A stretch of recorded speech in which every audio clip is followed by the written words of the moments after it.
Recently DM સરે psychiatrist doctor Krishna દવેનો seminar organise કર્યો હતો અને એ સેમિનારથી મને નવી નવી વસ્તુઓ શીખવા મળી, જેમ કે બોર્ડ્સમાં લાગતી એક્ઝામ ટિપ્સ, પછી ફ્યુચરને કઈ રીતે પ્લાન કરી અને કઈ રીતે મહેનત કરવી, પછી સ્ટ્રેસ અને એન્ઝાઇટી જેવા પ્રોબ્લેમ્સને કઈ રીતે સોલ્વ કરવા. આ એક્સપિરિયન્સ મારા માટે ખૂબ સારો રહ્યો અને એટલે જ હું ડૉક્ટર કૃષ્ણ મેમ અને ડીએમ સરને ખૂબ ખૂબ આભાર માનું છું.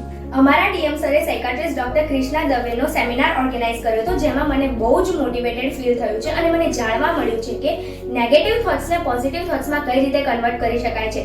મેડિટેશન કરવાથી આપણા માઇન્ડને ઓક્સિજન મળે છે અને બ્રેન વધારે એક્ટિવ રહે છે. ડૉક્ટર કૃષ્ણા દવેના આપેલા ટ્રિક્સ અને એડવાઇસીસને હું જરૂરથી અપનાવીશ અને હું ડીએમ સરનો અને ડૉક્ટર કૃષ્ણા દવેનો ખૂબ ખૂબ આભાર માનું છું. 4th જાન્યુઆરીએ ડીએમ સર ખાસ અમારા માટે રેક્ટિફાય ધ માઇન્ડ્સનો વર્કશોપ ગોઠવ્યો હતો, જેમાં ડૉક્ટર કૃષ્ણ દવેએ અમને ઘણી બધી વસ્તુઓ શીખવાડી. તેમને એક્ઝામ વખતે સ્ટ્રેસ, ઓવરથિંકિંગ, ટેન્શન વગેરેને કેવી રીતના ઓછું કરવું તે શીખવાડ્યું અને ફોન એડિક્શનને પણ કેવી રીતના ઓછું કરવું તે પણ શીખવાડ્યું. આ સેશન બાદ આજ પછી મેં વિચાર્યું છે કે હવેથી રોજ હું મારું શેડ્યુલ ગોઠવીશ અને ફોન મારા સ્ટડી ટેબલને નો ફોન ઝોન રાખીશ, જેથી હું મારી ડિફરન્ટ હોબીઝ અને એક્ટિવિટીઝને એડોપ્ટ કરી શકું. And thank you so much DM sir and doctor Krishna Dave. મારો રેક્ટિફાઈંગ ધ માઇન્ડ વર્કશોપનો એક્સપિરિયન્સ બહુ સારો રહ્યો. મને પહેલાં ટાઈમ મેનેજમેન્ટ કરવાની ખબર પડતી નથી, પણ આ સેશન પછી મને ટાઈમ મેનેજમેન્ટ, ઘણા બધા સ્ટ્રેસ, એન્ઝાઇટી અને એક્ઝામ રિલેટેડના ડાઉટનો સોલ્યુશન મળી ગયો, થેન્ક્સ ટુ ડીએમ સર અને ડૉક્ટર કૃષ્ણા દવે, જેમના લીધે હું સોલ્યુશન મેળવી શક્યો.